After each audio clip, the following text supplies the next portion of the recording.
Hi everyone, I am Madhu and I read in class 10th. So friends, इस video में हम discuss करेंगे class 10th maths NCERT का chapter number 15 which is probability. So ये class 10th maths NCERT का chapter number 15 है. ये जो चैप्टर प्रोबेबिलिटी है ये बहुत ही छोटा सा और इजी सा चैप्टर है. It is a very small and easy chapter और इसी वीडियो में हम ये पूरा चैप्टर अच्छे से डिस्कस करेंगे. इस वीडियो में हम सारे कंसेप्ट्स डिस्कस करेंगे और लास्ट में कुछ क्वेश्चंस भी सॉल्व करेंगे. ये वीडियो देखने के बाद आपको ये पूरा चैप्टर अच्छे से क्लियर हो जाएगा. Watch the video till the end. Without wasting time let's start our chapter. और जैसा कि आपको पता है चैप्टर को स्टार्ट करने से पहले हम एक इंस्पिरेशनल थॉट के बारे में डिस्कस करते हैं. Today's inspirational thought is, if you are not willing to learn, no one can help you. If you are determined to learn, no one can stop you. This is a very inspiring and motivational thought. इस thought का क्या मतलब है? If you are not willing to learn, no one can help you. अगर आप कोई काम नहीं करना चाहते हो, then no one can help you. कोई भी आपकी मदद नहीं कर सकता है. And if you are determined to learn, no one can stop you. और अगर आप किसी काम को करने के लिए बहुत determined हो, if you have the will power, then no one can stop you. कोई भी आपको नहीं रोक सकता. Okay, so this is a very inspiring thought.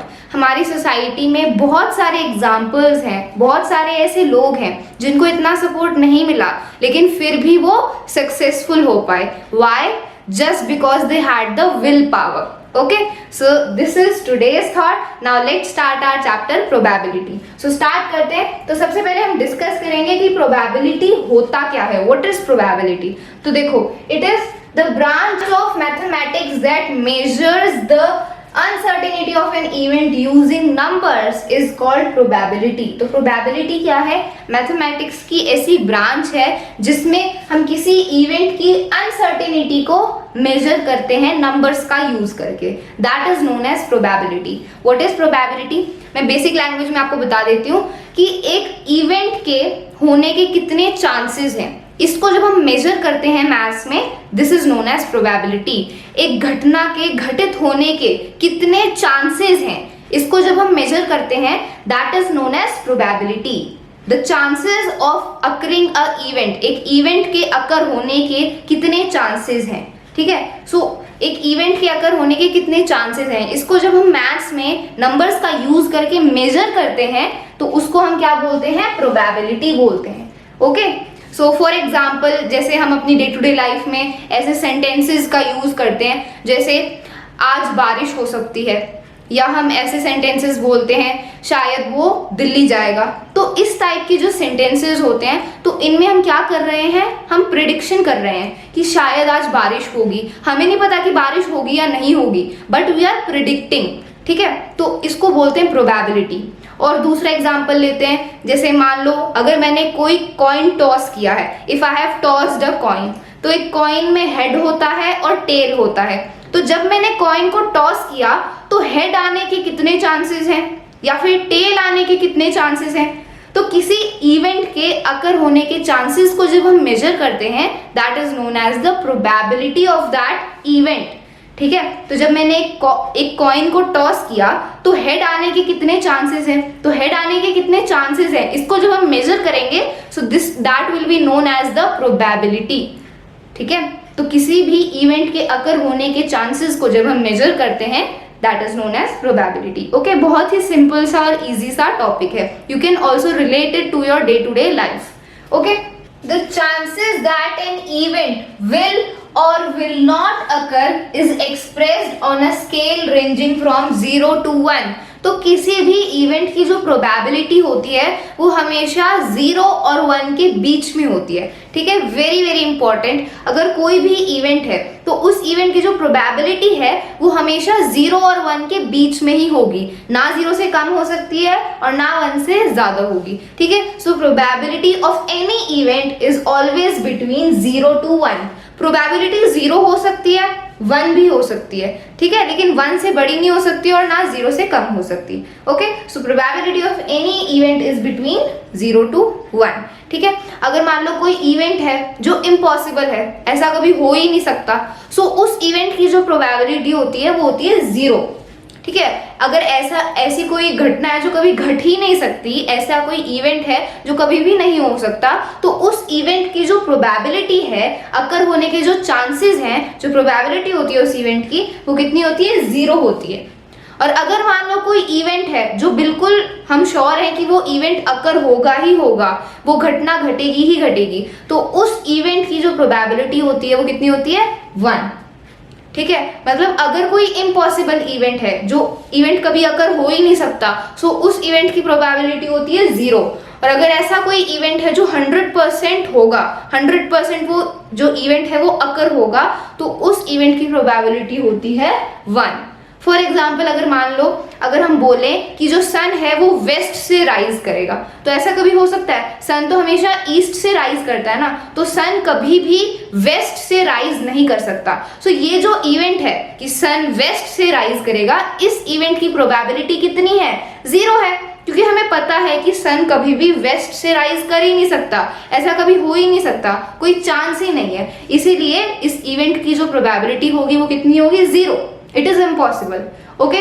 और अगर मान लो कोई श्योर इवेंट है कि ऐसा होगा ही होगा, अगर हम बोलें कि sun rises from the east, तो ये तो ट्रुथ है कि जो सन है वो हमेशा ईस्ट से ही राइज करता है। सो इस इवेंट की जो प्रोबेबिलिटी होगी वो कितनी होगी? 1, because it is a sure event कि हाँ हमेशा ऐसा ही होता है, sun rises from the east. तो ये जो इवेंट है कि sun rises from the east, इसकी प्रोबेबिलिटी कितनी है? 1, okay. So this we have discussed a basic introduction की प्रोबेबिलिटी होता क्या है। प्रोबेबिलिटी क्या है? इट इज जब हम किसी भी इवेंट के होने के चांसेस को मेजर करते हैं इन नंबर्स, दैट इज प्रोबेबिलिटी, ठीक है। और किसी भी इवेंट की प्रोबेबिलिटी 0 से 1 के बीच में ही होती है, okay. So this we have discussed a basic introduction about probability, you can note it down if you want, ठीक है। तो आगे बढ़ते हैं and now let's discuss about the formula. तो किसी भी इवेंट की प्रोबेबिलिटी निकालने के लिए हमारे पास ये फॉर्मूला है। इस फॉर्मूला की हेल्प से हम किसी भी इवेंट की प्रोबेबिलिटी निकाल सकते हैं, ओके। सो अब इस फॉर्मूला को समझते हैं, देखो कैसे करेंगे, ठीक है। तो अब इस फॉर्मूला को हम समझते हैं। तो देखो, probability of an event E written as P of E is defined as, किसी भी इवेंट की प्रोबेबिलिटी हम कैसे निकालते हैं? देखो, अगर कोई इवेंट है, अगर कोई भी इवेंट है जिसको हम ई से डिनोट करेंगे, ठीक है, तो किसी भी इवेंट की प्रोबेबिलिटी निकालने के लिए तो उसको हम कैसे डिनोट करते हैं? अगर हमें किसी इवेंट की प्रोबेबिलिटी निकालनी है तो ऐसे लिखते हैं उसको हम, पी और ब्रैकेट में लिखेंगे ई, मतलब प्रोबेबिलिटी ऑफ दैट इवेंट, ठीक है। तो किसी भी इवेंट की हम प्रोबेबिलिटी कैसे निकालेंगे? This is the formula. अब फॉर्मूला क्या है? देखो, किसी भी इवेंट की प्रोबेबिलिटी निकालने के लिए क्या करते हैं हम? Number of outcomes favourable to E divided by number of all possible outcomes of the experiment. तो किसी भी इवेंट की प्रोबेबिलिटी निकालने के लिए हम क्या करते हैं? फेवरेबल आउटकम्स को total number of possible outcomes से डिवाइड कर देते हैं। क्या करते हैं हम? फेवरेबल आउटकम्स को total number of possible outcomes से डिवाइड कर देते हैं, और तब जाके हमारी उस इवेंट की प्रोबेबिलिटी आती है। इसको एक एग्जांपल से समझते हैं। मान लो मेरे पास एक कॉइन है, फॉर एग्जांपल मेरे पास कोई कॉइन है, ठीक है, 1 रुपये का कॉइन है। तो अगर मान लो मैं इस कॉइन को टॉस करूं, तो कॉइन को टॉस करने के बाद या तो हेड आएगा या तो टेल आएगा, है ना। जब हम कॉइन को टॉस करते हैं या तो हेड आता है या टेल आता है। तो अगर मान लो मुझे हेड की प्रोबेबिलिटी निकालनी है, हेड आने की प्रोबेबिलिटी निकालनी है, तो वो मैं कैसे निकालूंगी? इस फॉर्मूला की हेल्प से। देखो कैसे निकालते हैं। अगर मुझे प्रोबेबिलिटी ऑफ हेड, जब मैंने कॉइन को टॉस किया तो हेड आएगा या टेल आएगा, तो अगर मुझे हेड आने की प्रोबेबिलिटी निकालनी है, अगर मुझे ये पता करना है कि हेड आने के कितने चांसेस हैं, मतलब हेड आने की क्या प्रोबेबिलिटी है, तो वो मैं कैसे निकालूंगी? इस फॉर्मूला की हेल्प से। अब देखो कैसे निकालते हैं। प्रोबेबिलिटी ऑफ हेड, यहाँ पर हमारा इवेंट क्या है? इवेंट है हेड, क्योंकि हमें क्या चाहिए? हेड चाहिए। हम किसकी प्रोबेबिलिटी निकाल रहे हैं? हेड आने की प्रोबेबिलिटी निकाल रहे हैं। तो यहाँ पे इवेंट क्या है? हमारा हेड। तो यहाँ पर ब्रैकेट में लिखेंगे हम एच, मतलब probability of coming a head after tossing a coin. तो हेड आने की क्या प्रोबेबिलिटी है? देखो, number of outcomes favourable to E divided by number of all possible outcomes of the experiment. अब इस फॉर्मूला की हेल्प से हम प्रोबेबिलिटी निकालेंगे ऑफ हेड, ठीक है, कि हेड आने की क्या प्रोबेबिलिटी है। So we will use this formula. अब देखो इस फॉर्मूला में क्या है कि हम फेवरेबल आउटकम्स को डिवाइड करते हैं total number of possible outcome से, ठीक है। तो हम क्या कर रहे हैं, हमारा एक्सपेरिमेंट क्या है, हम कॉइन को टॉस कर रहे हैं, है ना। तो मान लो ये कॉइन है 1 रुपी का, इसको हम टॉस कर रहे हैं। तो जब हम कॉइन को टॉस करते हैं तो एक हेड होता है उसमें और एक टेल होता है ना। हम क्या कर रहे हैं, हम हेड की प्रोबेबिलिटी निकाल रहे हैं कि हेड आने के कितने चांसेस हैं, what is the probability of head. तो देखो हम क्या करेंगे, फेवरेबल आउटकम्स को डिवाइड करेंगे total number of possible outcome से। तो फेवरेबल आउटकम्स कितने हैं, देखो हम निकाल रहे हैं हेड की प्रोबेबिलिटी। तो एक कॉइन में एक हेड होता है और एक टेल होता है, तो एक कॉइन में एक ही हेड होता है ना, तो फेवरेबल आउटकम्स कितने होंगे 1, ठीक है। तो फेवरेबल आउटकम्स कितने होंगे 1, क्योंकि एक कॉइन में एक ही हेड होता है और हम हेड की ही प्रोबेबिलिटी निकाल रहे हैं, हेड की प्रोबेबिलिटी निकाल रहे हैं। तो और एक कॉइन में एक हेड होता है, तो फेवरेबल आउटकम्स कितने होंगे 1, because there is one head in a coin, ठीक है। divided by number of all possible outcomes of the experiment, all possible outcomes। अब जब हम कॉइन को टॉस करते हैं तो सारे पॉसिबल आउटकम्स कितने हैं, अब एक हेड होता है और एक टेल होता है, तो total number of possible outcomes कितने होते हैं 2, क्योंकि एक हेड होता है और एक टेल होता है, दो साइड्स होती है ना कॉइन की। तो total number of possible outcomes कितने होंगे 2, so 1 divided by 2, so this is the probability of coming a head after tossing a coin। तो यही आपकी प्रोबेबिलिटी है, हेड आने की प्रोबेबिलिटी है 1/2। वेरी इजी, कुछ भी इसमें डिफिकल्ट नहीं था, ये फॉर्मूला आपको पता होना चाहिए and you can take out probability of any event, ठीक है। दोबारा समझते हैं, देखो हमारे पास एक कॉइन था, कॉइन को हमने टॉस किया और कॉइन में एक हेड होता है एक टेल होता है, तो हम हेड की प्रोबेबिलिटी निकाल रहे हैं कि हेड आने के कितने चांसेस हैं। तो कैसे निकालेंगे हम, इस फॉर्मूला की हेल्प से। फॉर्मूला क्या है, फेवरेबल आउटकम्स को हमें डिवाइड करना है total number of possible outcomes से। फेवरेबल आउटकम्स क्या होते हैं, उस इवेंट के फेवरेबल आउटकम्स। हम हेड की प्रोबेबिलिटी निकाल रहे हैं, तो कॉइन में कितने हेड होते हैं, एक ही हेड होता है, तो फेवरेबल आउटकम्स कितने होंगे 1 divided by total number of possible outcomes. अब सारे पॉसिबल आउटकम्स कितने होंगे, क्योंकि एक कॉइन में एक हेड होता है और एक टेल होता है, तो total number of possible outcomes कितने होंगे 2, ठीक है, क्योंकि हेड भी होता है टेल भी होता है। So total number of possible outcomes कितने होंगे 2, so this will be 1 divided by 2। सो 1/2 क्या है, हेड आने की प्रोबेबिलिटी है। हेड आने के कितने चांसेस हैं 1/2। 1/2 को जब आप डिवाइड करोगे तो ये आएगा 0.5, मतलब 0.5 चांसेस है कि कॉइन को टॉस करने के बाद हेड आएगा, ठीक है। तो हेड की हमने प्रोबेबिलिटी निकाली, अब ऐसे ही टेल आने की भी हम प्रोबेबिलिटी निकालते हैं। We will take out the probability of tail, कि जब हम कॉइन को टॉस करेंगे तो टेल आने की कितनी प्रोबेबिलिटी है, टेल आने के कितने चांसेस हैं। तो सेम प्रोसेस है, सेम इस फॉर्मूला का हम यूज करेंगे। तो फॉर्मूला है favourable outcomes divided by the total number of possible outcomes. तो फेवरेबल आउटकम्स क्या होंगे, हम निकाल रहे हैं टेल की प्रोबेबिलिटी। तो एक कॉइन में कितने टेल होते हैं, एक ही टेल होता है, तो फेवरेबल आउटकम्स कितने होंगे 1, ठीक है। तो फेवरेबल आउटकम्स कितने होंगे 1 divided by number of all possible outcomes. सारे पॉसिबल आउटकम्स कितने होंगे 2, क्योंकि कॉइन्स की दो साइड होती हैं, हेड और टेल, तो number of all possible outcomes कितने होंगे 2, सो दिस विल बी 1/2। तो देखो हेड आने की प्रोबेबिलिटी भी 1/2 है और टेल आने की प्रोबेबिलिटी भी 1/2 है। 1/2 मतलब 0.5 है ना, मतलब जब हम एक कॉइन को टॉस करते हैं तो 50% चांस है कि हेड आएगा और 50% चांस है कि टेल आएगा, ठीक है। तो 0.5 प्रोबेबिलिटी है कि हेड आएगा और 0.5 प्रोबेबिलिटी है कि टेल आएगा, ओके। और मैंने आपको अभी बताया था, एक और चीज बताई थी कि किसी भी इवेंट की जो प्रोबेबिलिटी होती है वो 0 से 1 के बीच में होती है। तो यहाँ पर आप वेरीफाई भी कर सकते हो, हेड की जो प्रोबेबिलिटी आई वो आई 0.5, तो ये 0.5 0 और 1 के बीच में है, तो आप ऐसे वेरीफाई भी कर सकते हो, जो प्रोबेबिलिटी है वो 0 और 1 के बीच में होती है, ओके। सो ये मैंने आपको एक एग्जांपल से समझा दिया कि कैसे हम किसी भी इवेंट की प्रोबेबिलिटी निकालते हैं, okay. So this is the formula, very very important formula, पूरे चैप्टर में इसी फॉर्मूला का यूज है, okay. So you can note it down if you want. So ये हमने फॉर्मूला डिस्कस कर लिया। अब आगे कुछ और इंपॉर्टेंट पॉइंट्स के बारे में डिस्कस करते हैं and then we will do the questions. तो देखो अब कुछ इंपॉर्टेंट पॉइंट्स लिखे हुए हैं यहाँ पर। सबसे पहला है the probability of a sure event और सर्टेन इवेंट इज 1। ये तो मैंने आपको बता ही दिया था कि जो श्योर इवेंट होता है, ऐसा कोई इवेंट जो पक्का होगा ही होगा, ऐसी कोई घटना जो घटेगी ही घटेगी, ऐसा इवेंट जो अकर होगा ही होगा, बिल्कुल श्योर है हम, तो उसको बोलते हैं हम श्योर इवेंट। और एक श्योर इवेंट की प्रोबेबिलिटी कितनी होती है? 1 होती है ऑब्वियसली।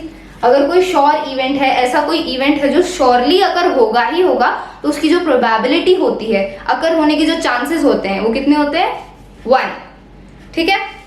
नेक्स्ट पॉइंट है the probability of an impossible event is 0।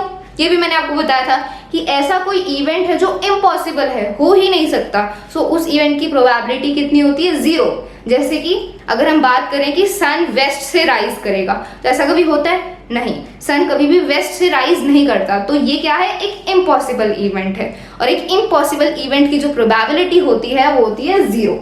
ठीक है, तो ये पहले 2 पॉइंट्स हैं। अगला है the probability of an event E is a number P of E such that it is P of E is equal to greater than 0 and less than equal to 1। तो यही बात यहाँ पर सेम बात वही लिखी हुई है कि किसी भी इवेंट की जो प्रोबेबिलिटी होती है वो 0 हो सकती है, 0 से बड़ी हो सकती है, 1 हो सकती है, लेकिन 1 से कम होगी।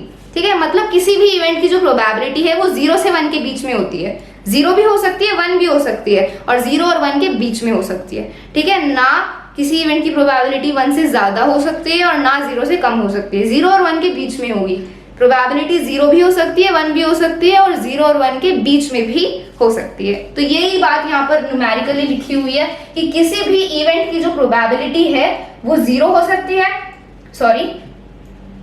0 हो सकती है, 0 से बड़ी होगी, 1 हो सकती है, लेकिन 1 से कम होगी। मतलब 0 और 1 के बीच में होगी किसी भी इवेंट की प्रोबेबिलिटी। ओके, ठीक है, तो ये 3rd पॉइंट है। 4th पॉइंट है an event having only 1 outcome is called an elementary event. ऐसा इवेंट जिसमें सिर्फ एक ही आउटकम आएगा, एक ही रिजल्ट आएगा, उसको हम क्या बोलते हैं?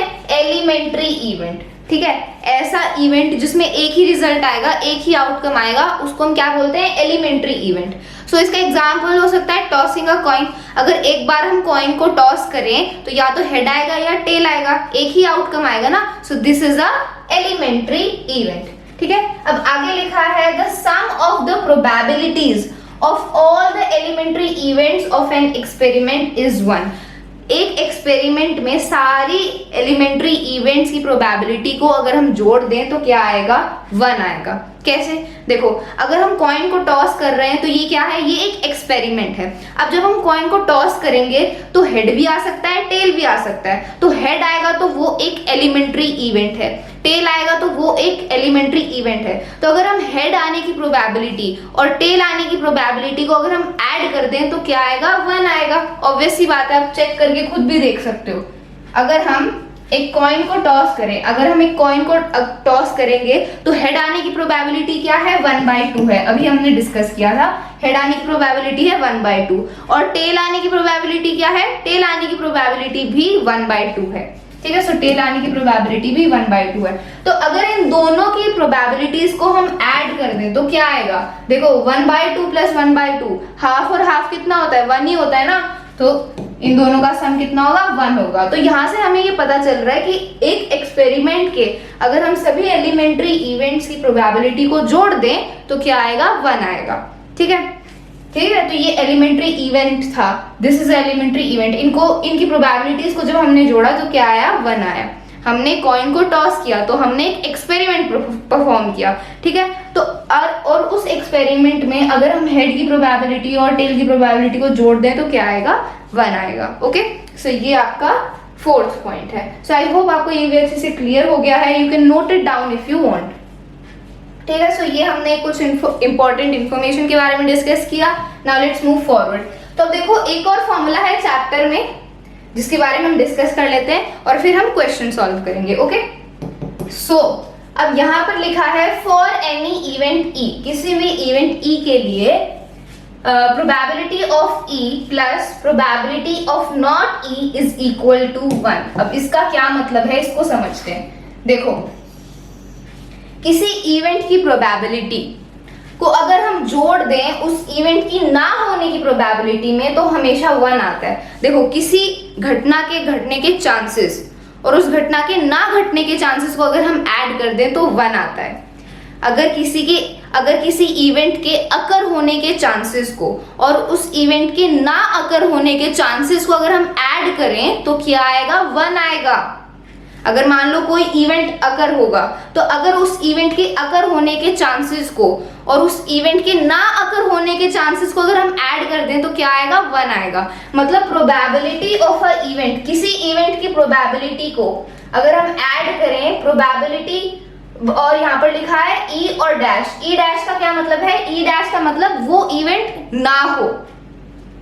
ई डैश का क्या मतलब है? यहाँ पर लिखा भी हुआ है कि where E dash stands for not E. तो ये ई के ऊपर जो बार लगा है ना, इसका मतलब है नॉट ई, मतलब वो इवेंट ना हो।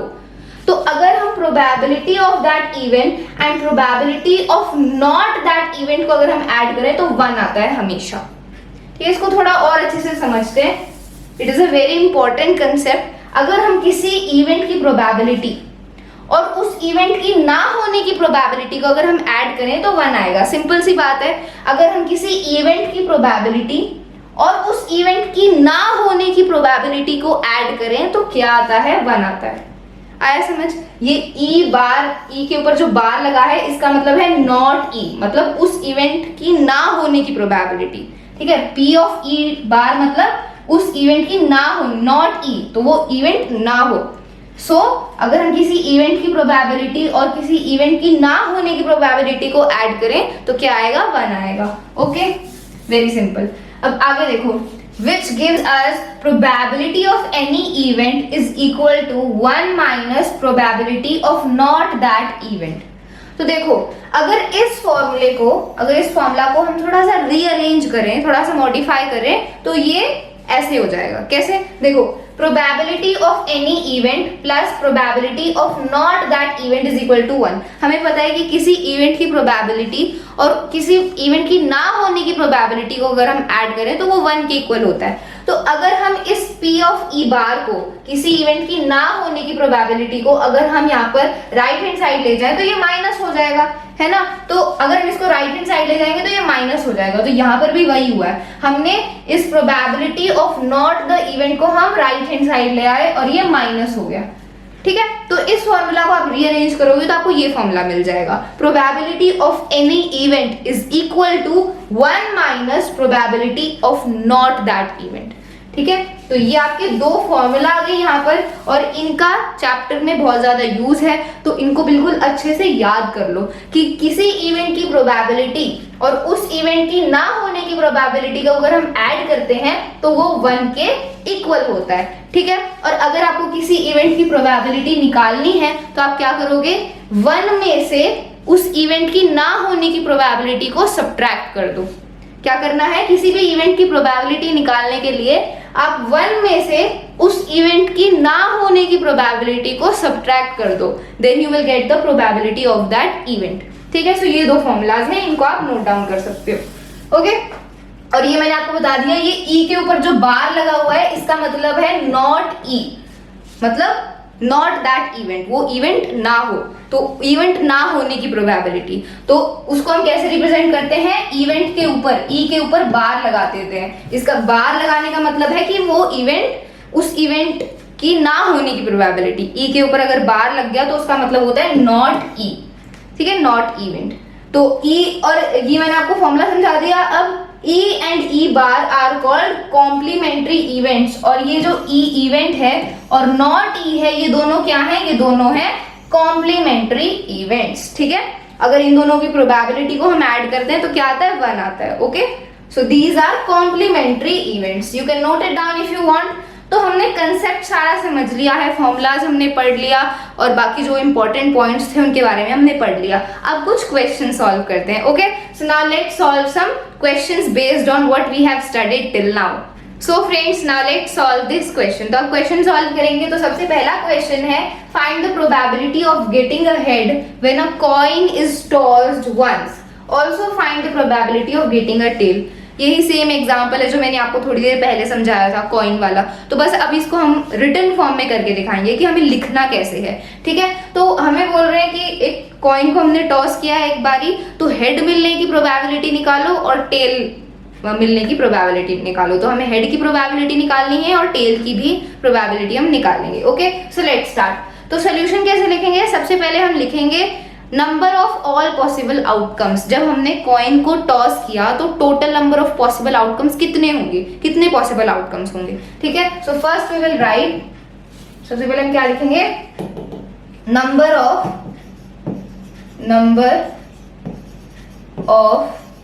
All possible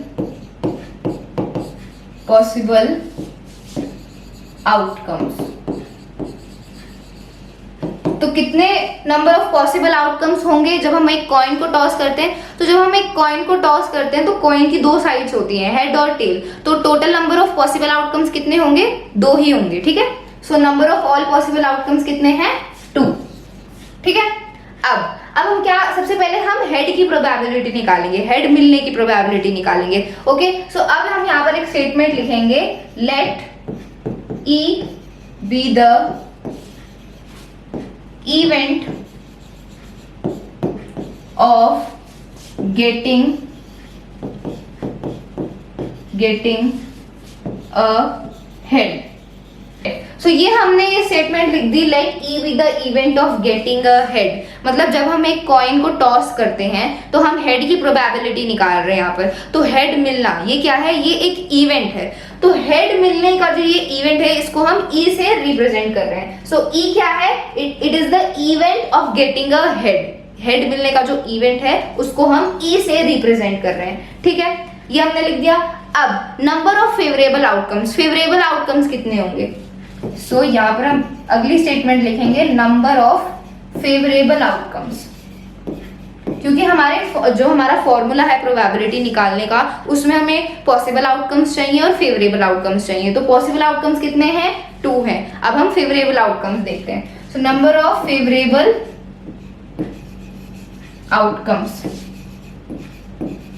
so favourable outcomes क्या होते हैं, फेवरेबल आउटकम्स, यहाँ पर हम हेड मिलने की प्रोबेबिलिटी निकाल रहे हैं। तो जब हम एक कॉइन को टॉस करते हैं तो कितने हेड होते हैं, एक कॉइन में एक ही हेड होता है, मतलब हमें एक ही बार हेड मिल सकता है ना। तो फेवरेबल आउटकम्स कितने होंगे, 1 ही होगा, क्योंकि एक कॉइन में एक ही हेड होता है और एक ही बार हमें हेड मिल सकता है। So the number of favourable outcomes कितना है, 1।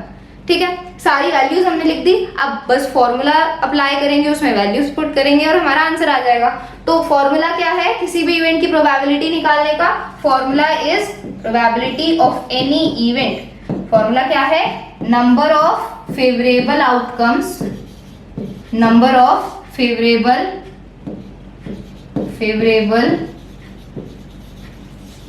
Outcomes divided by number of all possible outcomes। ठीक है, तो ये फॉर्मूला है किसी भी इवेंट की प्रोबेबिलिटी निकालने के लिए। तो बस अब इसमें वैल्यूज पुट कर दो। ठीक है, तो देखो फेवरेबल आउटकम्स कितने हैं, फेवरेबल आउटकम्स है 1, सो न्यूमरेटर में आ जाएगा 1। और number of all possible outcomes, possible outcomes कितने हैं, 2, सो डिनोमिनेटर में आ जाएगा 2। सो यही आपका आंसर है 1/2। So 1/2 is the probability of getting a head when we toss a coin.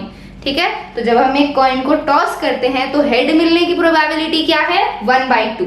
ठीक है, तो ये मैंने आपको समझा भी दिया था पहले, अभी जस्ट इसको रिटन फॉर्म में हमने लिखा है। सो you can note it down if you want. तो हमने हेड निकालने की हेड मिलने की प्रोबेबिलिटी निकाल ली। अब हम टेल मिलने की प्रोबेबिलिटी निकालेंगे। We will calculate the probability of getting a tail. ठीक है, तो ये नोट डाउन कर लिया। अब आगे बढ़ते हैं।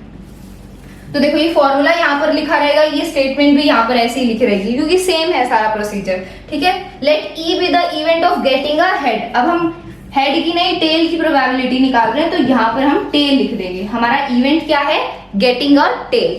ठीक है, तो ई क्या है, ई रिप्रेजेंट कर रहा है event of getting a tail. ठीक है, अब नंबर ऑफ फेवरेबल आउटकम्स, देखो पॉसिबल आउटकम्स तो सेम रहेंगे। पॉसिबल आउटकम्स कितने होते हैं? 2 ही होते हैं जब हम एक कॉइन को टॉस करते हैं। अब फेवरेबल आउटकम्स कितने होंगे? देखो हमें एक टेल की प्रोबेबिलिटी निकाल रहे हैं ना, तो एक कॉइन में कितने टेल होते हैं? एक ही टेल होता है, एक ही बार हमें टेल मिल सकता है। तो फेवरेबल आउटकम्स कितने होंगे? 1, because we only have 1 tail in a coin. ठीक है, तो फेवरेबल आउटकम्स होगा 1। तो ये सारी पहले से लिखा हुआ था ये स्टेटमेंट। अब फिर से हम ये फॉर्मूला अप्लाई करेंगे, वैल्यूज पुट करेंगे और हमारी प्रोबेबिलिटी आ जाएगी। तो ये same formula, number of favourable outcomes, favourable outcomes कितने हैं? 1। तो सेम यहाँ पर भी 1। और पॉसिबल आउटकम्स कितने हैं? 2। सो टेल मिलने की भी जो प्रोबेबिलिटी है वो कितनी है? 1/2 है। सो हेड मिलने की प्रोबेबिलिटी भी 1/2 है और टेल मिलने की प्रोबेबिलिटी भी 1/2 है।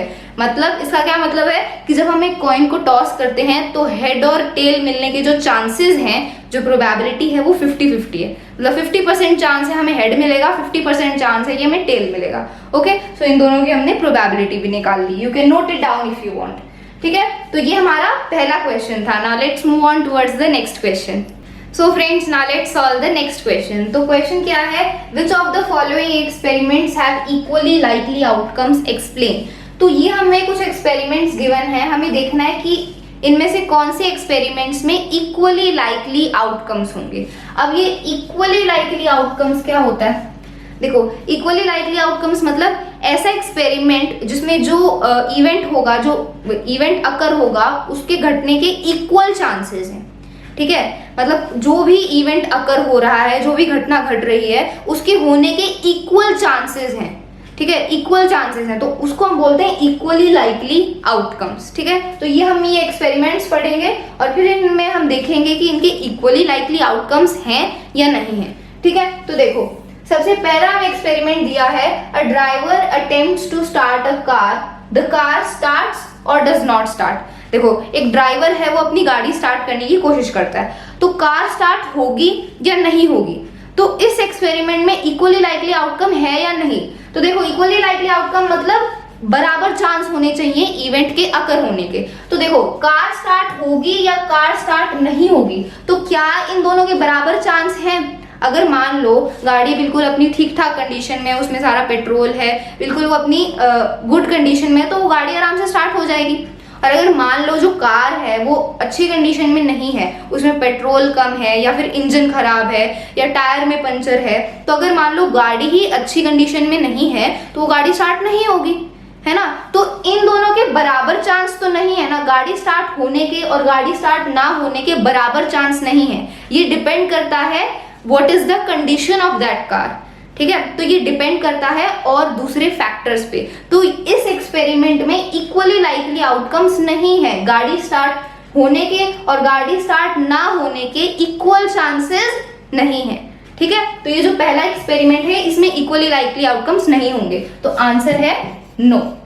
ठीक है, no, there will be no equally likely outcomes in this experiment. Second statement पढ़ते हैं। A player attempts to shoot a basketball, she or he shoots or misses the shot. तो यहाँ पर एक प्लेयर है और वो बास्केटबॉल में बॉल डालने की कोशिश करता है, तो she or he shoots or misses the shot. तो क्या वो बॉल बास्केट में जाएगी या मिस हो जाएगी? क्या इसके इक्वल चांसेस हैं? क्या ये इक्वली लाइकली आउटकम्स हैं? तो अब देखो, इस एक्सपेरिमेंट में हमें देखना है कि ये इक्वली लाइकली आउटकम्स हैं या नहीं है। तो देखो, ये डिपेंड करता है प्लेयर कैसा है। अगर प्लेयर बहुत प्रोफेशनल है, उसे अच्छे से खेलना आता है, तो वो जो प्लेयर है वो आराम से बॉल को बास्केट में शूट कर देगा। लेकिन अगर मान लो ऐसा कोई प्लेयर है जिसको नहीं खेलना आता, वो इतना एक्सपीरियंस नहीं है, इतना प्रोफेशनल नहीं है, तो वो प्लेयर बॉल को शूट नहीं कर पाएगा बास्केट में। तो यहाँ पर इक्वली लाइकली आउटकम्स नहीं है कि बॉल बास्केट में जाएगी या फिर मिस हो जाएगी, इसके बराबर चांस नहीं है, इसके इक्वल चांसेस नहीं है। ये डिपेंड करता है प्लेयर कैसा है। ठीक है, सो यहाँ पर इस एक्सपेरिमेंट में भी इक्वली लाइकली आउटकम्स नहीं होंगे। ठीक है, so the answer for this experiment is also no. ठीक है, इक्वली लाइकली आउटकम्स नहीं होंगे। ठीक है, क्योंकि ये डिपेंड करता है प्लेयर कैसा है। अगर प्लेयर बहुत प्रोफेशनल है, उसे खेलना आता है, तो वो बास्केट में डाल देगा बॉल को, और अगर प्लेयर को नहीं खेलना आता तो वो मिस कर देगा शॉट को, है ना। तो इसके बराबर चांस नहीं है। Okay, So this was the second experiment. Third है a trial is made to answer a true false question. The answer is right or wrong. तो ये एक्सपेरिमेंट है. अब देखो इसमें इक्वली लाइकली आउटकम है या नहीं है. तो देखो अगर हम एक ट्रू फॉल्स क्वेश्चन को आंसर करते हैं तो या तो आंसर सही होगा या गलत होगा. तो ये इक्वली लाइकली आउटकम है या नहीं है? Obviously yes. अगर हम किसी ट्रू फॉल्स क्वेश्चन को आंसर कर रहे हैं या तो आंसर सही होगा या तो गलत होगा. इसके अलावा तो और कुछ नहीं होता ना. या तो आपका आंसर सही होता है या गलत होता है. तो obviously the answer is right और रॉन्ग. ये क्या है? ये एक इक्वली लाइकली आउटकम है. इनके 50-50 चांसेस हैं. आंसर सही भी हो सकता है, गलत भी हो सकता है. इसके अलावा और कुछ नहीं होगा. ठीक है. So this is example of equally likely outcome. So यहाँ पर आंसर है यस. ठीक है. इस एक्सपेरिमेंट का आंसर है यस. फोर्थ स्टेटमेंट है a baby is born, it is a boy और गर्ल. अब कोई बेबी बॉर्न हुआ है. अब जो बेबी बॉर्न हुआ है या तो वो गर्ल होगा या बॉय होगा. ऑब्वियसली ये भी एक इक्वली लाइकली आउटकम है. 50 बिल्कुल बराबर चांसेस हैं कि वो बेबी गर्ल भी हो सकता है, बॉय भी हो सकता है. ठीक है. इसके अलावा तो और कुछ नहीं हो सकता ना. So this is also example of equally likely outcome. So इसका आंसर भी क्या है? यस है. क्योंकि यहाँ पर भी बिल्कुल बराबर चांसेस हैं कि वो बेबी गर्ल भी हो सकती है और बॉय भी हो सकता है. ओके. सो ये कुछ ये पार्ट्स थे इस क्वेश्चन के और हमें इनमें बताना था कि इन एक्सपेरिमेंट्स में इक्वली लाइकली आउटकम्स हैं या नहीं है. Okay. So this is the answer. You can note it down if you want. तो ये क्वेश्चन हमने कर लिया. Now let's do one last question. So friends एक लास्ट क्वेश्चन सॉल्व करते हैं ऑफ द चैप्टर प्रोबेबिलिटी. तो क्वेश्चन क्या है? अ bag contains lemon flavoured candies only. एक बैग है और उस बैग में लेमन फ्लेवर की कैंडीज हैं. ठीक है. Malini takes out one candy without looking into the bag. What is the probability that she takes out an orange flavored candy and a lemon flavored candy? तो देखो एक bag है, उस bag में सारी की सारी लेमन फ्लेवर की कैंडीज हैं और अब मालिनी है. मालिनी ने क्या किया? बिना देखे उस बैग में से कोई एक कैंडी निकाल ली. तो अब जो वो कैंडी निकाली है, क्या प्रोबेबिलिटी है कि वो कैंडी एक ऑरेंज फ्लेवर कैंडी है? तो अब देखो फर्स्ट पार्ट ये है कि हमें बताना है कि वो जो कैंडी मालिनी ने निकाली है बिना देखे बैग में से, तो वो कैंडी ऑरेंज फ्लेवर कैंडी है. इसकी क्या प्रोबेबिलिटी है? तो देखो हमें क्वेश्चन में ही बोला है कि बैग में सारी की सारी लेमन फ्लेवर की कैंडी है. तो अगर मालिनी बिना देखे उसमें से कोई भी कैंडी निकालेगी तो कौन सी कैंडी आएगी? लेमन फ्लेवर की आएगी ना. ऑरेंज फ्लेवर की तो आ ही नहीं सकती. जब बैग में लेमन फ्लेवर की ही कैंडीज हैं तो ऑरेंज फ्लेवर की कैंडी कैसे निकालेगी वो? तो यहाँ पर जो ऑरेंज फ्लेवर की जो कैंडी है इसकी जो प्रोबेबिलिटी है दैट इज 0. क्योंकि ऐसा हो ही नहीं सकता. ये क्या है? ये एक इम्पॉसिबल इवेंट है. जब बैग में ऑरेंज फ्लेवर की कैंडी है ही नहीं तो वो ऑरेंज फ्लेवर की कैंडी कैसे निकालेगी? तो ये क्या है? ये इम्पॉसिबल है. ये एक इम्पॉसिबल इवेंट है. और मैंने आपको बताया था एक इम्पॉसिबल इवेंट की प्रोबेबिलिटी क्या होती है? 0. सो इसकी प्रोबेबिलिटी क्या है? 0 है. क्योंकि उस बैग में ऑरेंज फ्लेवर की कैंडी है ही नहीं तो कहां से निकालेगी वो?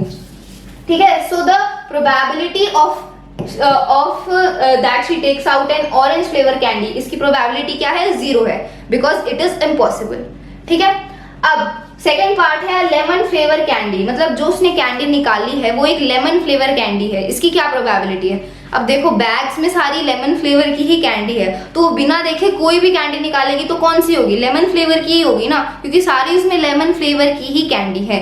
तो लेमन फ्लेवर कैंडी आने की क्या प्रोबेबिलिटी है? 1. इसकी प्रोबेबिलिटी क्या होगी? 1 होगी. बिकॉज ये क्या है? ये एक श्योर इवेंट है. हम ये बिल्कुल सर्टेन है, हम बिल्कुल श्योर हैं कि जो वो कैंडी निकालेगी वो लेमन फ्लेवर की ही होगी. ऑब्वियस सी बात है ये तो कि जब बैग में सारी लेमन फ्लेवर की कैंडी है तो कोई भी वो कैंडी निकालेगी तो वो लेमन फ्लेवर की ही होगी. सो this is a sure event. ये क्या है? बिल्कुल एक श्योर इवेंट है. हाँ 100% लेमन फ्लेवर की ही कैंडी होगी. तो इसकी प्रोबेबिलिटी क्या है? 1 है. एक श्योर इवेंट की प्रोबेबिलिटी क्या होती है? 1 होती है. ये मैं आपको समझा चुकी हूँ. ठीक है. So the probability of a sure event is 1 and the probability of a impossible event is 0. ठीक है. तो ये आपका आंसर है. जो ऑरेंज फ्लेवर कैंडी की प्रोबेबिलिटी है it is 0 and the probability of lemon flavor candy is 1. So you can note it down if you want. तो ये हमारे चैप्टर का लास्ट क्वेश्चन था. We have finished our chapter probability. So friends हमने अपना probability का chapter खत्म कर लिया है. मैंने आपको सारे कंसेप्ट समझा दिए हैं और कुछ क्वेश्चंस भी सॉल्व करे हैं. और अगर फिर भी आपको इस चैप्टर में कहीं पर भी कोई भी डाउट है then you can ask me in the comment box below. So friends, that's all for this video. I will be coming back with some more new topics of class 10th. Thank you very much.